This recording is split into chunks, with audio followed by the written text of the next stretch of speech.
another episode of Two Mishti's Mishti Talk. So we are back at our favourite Turkish hangout, and this is Sahara, and we're going to have a beautiful meal today this time. Yes, I'm starving and I can't wait to demolish and feast on my favourite kebabs. I love the meals on the grill. Oh my God. It's healthy and it's delicious. And I haven't eaten all day just so I can have it. It's been a crazy schedule for you, hasn't it? Crazy. And for you too. It has been. I've been juggling so much with my dance business, like prepping for so many shows that are coming up. And obviously, shooting with yourself and, working on the business with my partner, which we hardly get to see. We're literally like two ships, sailing through the night. Like, it's just been insane. But, we do spend some quality time. We've been binge watching and catching up on our much needed mindless reality TV shows. Is that on Netflix or Stan or Amazon? Yes, what do people watch? Everything. Yeah. But one of our favourite franchises that we watch is The Basketball Wives. Yeah. In LA. So like really, entertaining group of like women. But one of the things that sort of popped up like last night, it's like, come from the show before. I don't know what season it's up to now. But one of the things that the women sort of identified themselves as is like they see themselves as an extension of their partner, right? I mean, the show is called Basketball Wives, but like you are your own person. You know what I mean? Like they introduce themselves, I'm such and such's wife, he plays for such and such team. It's like, well, what do you do? Exactly, who right? Are you? Like, yeah. Who are you? Like, you know what I mean? Yeah. I get that. And I find that really, it just doesn't sit well with me when you see yourself like only as an extension of someone else and not your own person, not having your own identity.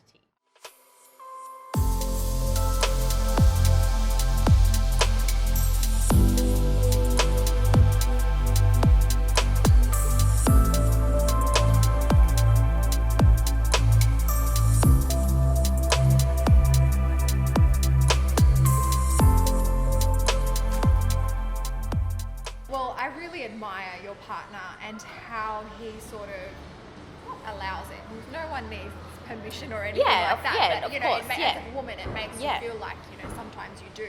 Yeah. But, he's so supportive that you have a separate life, you have a separate identity, and then together you come together as a power couple as well. It's really difficult to find that, but that's probably one of the main traits about him which drew me to him, that he's always been so supportive of my ambitions and my goals and has never stopped me from doing what I want or felt some type of a way. Yeah, and it's also interesting that you did mention that because, I've seen it firsthand, in my life and also in lives of the others that I've been close to, that sometimes women bend over backwards to do anything to make their man happy, and in the end you get nothing back. So they drain you out so much, leave you with nothing, and they expect you to still keep giving. And they constantly put you down, and I don't know what they expect, but I don't know if they see it in their mothers behave like that, and their dad behaves like that towards their mother and their mother acts that way. I'm not sure where that sort of comes from, but it's a mental conditioning, like you said. Women historically, especially in our culture, have been brought up to be, you have to sacrifice your life and your happiness for the betterment of your husband or your family. So everyone else comes, before you. Yeah. I think that's what they've grown up seeing, and they expect that. And they believe that. And they believe that their life or their ambition or goals or dreams, takes priority. Yeah. Over the woman's. But what they don't realise is that if a woman is like a flower, right? If you just leave a flower and you don't water her and you don't look after her and stuff, what's going to happen? She's going to slowly wilt away. So her performance isn't going to be as great as it was when she was in full bloom. But if you actually look after her and allow her to look after herself, she will give back to you, of course, tenfold more. Absolutely. And this is what people they fail to understand this. Is that what your personal experience has been? That's what I believe. Like, when I'm happy, when I look after myself, I'm so much, I exert that happiness on everyone else. If I'm down and I'm upset, and if somebody's trying to bring me down, I'm not going to be able to perform or be happy or give you that sort of energy or support. Of course, Yeah. Because absolutely. you're drained. Yeah. Absolutely. And your past relationships, obviously being in the industry that you've been, have you had the support? Well, no. So, people in the beginning are like, oh yeah, no, that's really good. You're doing this, you're doing that. And then once they see how busy you are, how committed you are, the types of people that you're mixing with, like, you have to mix with a lot of people from different Of course, places, like, yeah. including men and women. And, when you're going places, a lot of people can't handle that. So then they start saying comments here and there, just to plant that seed of doubt in your head. And, if you allow that, those words to affect you, that can really, really bring you down. Of course, So especially from someone that is so close to you. Yeah. You don't expect that. No. Yeah. So it's very, very lucky and very, very fortunate to have somebody that's always going to support you and be proud of you and pull you up, and vice versa. And with this whole topic, we're saying women, but I have seen relationships where men are whipped and men are the doormats as well. So this is for both sides. We're not just speaking for women. Yes. I mean, we obviously are women, Yes. but I have seen relationships where men are doormats as well. So men don't be doormats either, because they Correct. find this girl and they would do anything for her, give everything up, and then lose themselves in the process. That's right. And their women just treat them like rubbish. Absolutely. And I'm seeing that too. Mm-hmm. Oh my God, the food does look so good, Doesn't it look it? divine? It's a vegetarian platter, isn't it? Yes, the vegetarian plate. It looks, it's got the falafel, the vine leaves, the delicious salads, and the hummus dip. Oh, I love it. So we'll pick out on that in a second. And the colours just look stunning. It tastes as good as it looks. Yeah. Visually very, very like good. stunning, and it's delicious. Yeah, you guys have to come to Sahara, Parramatta. Anyway, so what were we saying? Yeah, so we're like just catching up on our like our reality TV show, and I just find it really interesting, like as to like hearing these women talk about themselves as an extension of their partner, as opposed to having their own identity and sort of standing on your own. Like, I think it's a very interesting way to view yourself. Like, I just couldn't imagine viewing myself like purely as an extension of someone else. Yeah. Well, it shows that your partner is very secure in himself to be able to have his woman on the same level as him. Because there's a lot of men, and I mean, there are a lot of men that are insecure. That's why they always, say to their women, you don't have to do this, you don't have to do that. Yes. You are part of me, I'll work, I'll earn the money, you can spend it. And there are some women who, husbands that do give the women liberty, but then they choose to be doormats. So it's both ways. I'm not blaming men. Correct. I'm not blaming the woman. It's both ways, and it's all an individual circumstance. Absolutely. But then they choose that life of, I guess, giving their man that complete autonomy in their relationship, where they're the only breadwinner, and over time they get to a point, it's like, well, what do I have for myself, besides being a wife and a mother and whatnot? Yeah, but not just that. I think it's important to have your own financial independence, because you don't know what life throws at you. No, you have no idea. Because you have no, tomorrow you're set, secure, everything's going smoothly, and life will throw a curveball at you. You may not end up being together for the rest of your life. Divorces happen, or, God forbid, something else, your partner passes away, earlier than expected. Then what are you going to do? Not even divorce or death.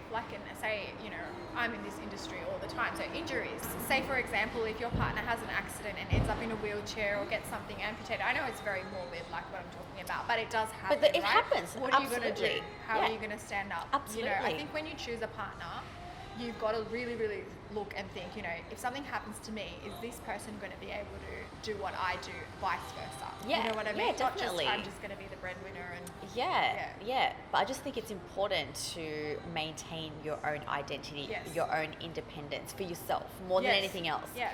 For yourself more than anything else. Yeah. You know what I mean? Yeah. I am Indira, I am this. This is my partner, he's this. Yeah. And together we are. Exactly. Amazing. Separately, you're strong. Together, you're a force of nature. Of course. Yeah. You know what I mean? I think that's the way it should be. That's the way I see that it should be. Most definitely. Yeah, but I think also over time, when people, I guess, choose to be a doormat, they also carry that into like other relationships. If someone's like treating them poorly, they will continue to accept that behavior from that person and not stand up for themselves. Yeah, because it's a domino effect. They Yeah. just get used to it and they keep putting themselves lower and lower and Yeah. lower. And it's not just for themselves. It's like, look at the example you're giving to your son. You're showing your son that your wife should also be like this, and then you do see that pattern in families as well, and you're showing your daughter that you should be submissive, you should always listen, and you should always be a doormat. Yeah, that's So true. both ways. You're teaching your son, you know, your king shit, you can say whatever you want, you can do whatever you want. You can do no wrong. Yes. And you're teaching your daughter that it doesn't matter how educated you are or what you've achieved, you still are beneath. Yeah. And that's really wrong. Yeah. But me as a person, I just cannot imagine life, you know, not having something of my own that stimulates me mentally. You know, for me to be able to have a reason to get up in the Yeah. morning and achieve something and contribute something to the world. Yeah. Like, I just cannot imagine living my life in any other way. No. Like, and for the life of me, like, I don't know how people, you know, choose to do that. Like, I'm not putting shade like on anyone. Like, everyone's got your own choice. That's their choice. It's your yeah. choice. But I've just seen it in so many people that, you know, like, they've studied, they've done this, you know, and then after a while they choose to, I guess, yeah, like, just be a full-time mother or housewife, which is fine. But then they get to a point where it's like, well, I want something more. Like, I feel like I'm losing myself. Yeah. You know, and yeah, I think also sometimes the partners, the husbands, also get a little bit too comfortable and like, oh, well, my wife's not going to go anywhere. She's completely dependent on me. Yeah. I can do whatever I want and get Yeah. away with murder. And they do. And they do, because, you know, the women like are like mentally, emotionally, financially dependent on their partner because they've got kids with them. yeah. And then what are you going to do then, No. right? Yeah. So, what's the lesson here, Indira? Financial independence is really, really important. Yeah. Because you don't know what life is going to throw at Yeah. you. And it doesn't even, we're not even talking about divorce, death, or accidents. Just in general, you want to be able to contribute to your family as well. Absolutely. Financially. Absolutely. Be a role model, like, for your family, for your kids. Yeah. And also for your parents. You know, why did your parents send you to school if you were just going to be a doormat? Exactly. Why'd you bother Don't going be through educated. like Yeah. all these years of studying and Yeah. spending all that money and you Yeah. know, if you're not going to really make use of anything? Exactly. Yeah. And what's the other lesson in it? The other lesson is just to maintain your own identity. Really, just for yourself. You know, you are your own person. Yeah, not I am such and such. Wife, Not I'm such and yeah, such a daughter, not I am- only a extension of you know, somebody else. And this is, I think, really apparent in the Indian culture when you kind of, you know, fill out certain forms and things like that in India. Yeah. They always say Father. you know, daughter of, like, wife of, like. Honestly, that really irks me to see that. It's like, no, you're not just someone's, you know, wife or daughter. You are your own person. And we didn't come out of a father. No, exactly We right. really didn't. That's a very good point. Yeah, that's right. Yeah. Sometimes you don't know who the father is as well. So, yeah, so the lesson is do not lose yourself. Do not be a doormat. You know, you've gone to school, you're lucky and privileged enough to go to school, get Have an a good education. Yeah. have a good family upbringing. So don't waste all of that to be a doormat and to submit. Absolutely. Yeah. On that note, I'm going to be signing off and feasting on this delicious vegetarian platter. Yes, I'm hungry now. Me too. Yep, all right.